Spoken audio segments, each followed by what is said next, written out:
Case scenario 10।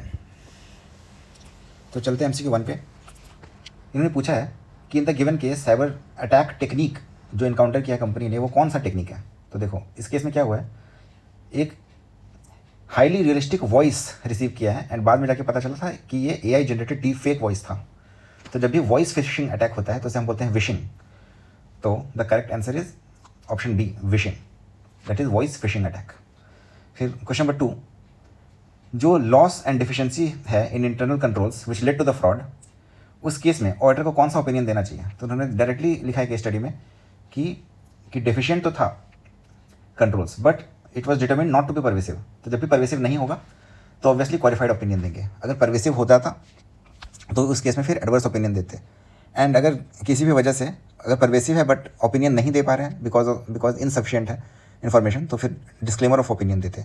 But कभी भी not pervasive रहेगा तो हमेशा क्वालिफाइड ओपिनियन देंगे। तो उस हिसाब से the correct answer is option सी।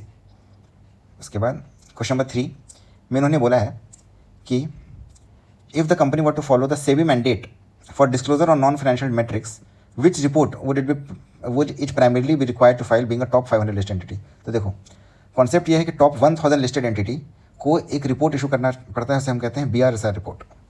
ठीक है, BRSR रिपोर्ट मतलब business responsibility and sustainability report.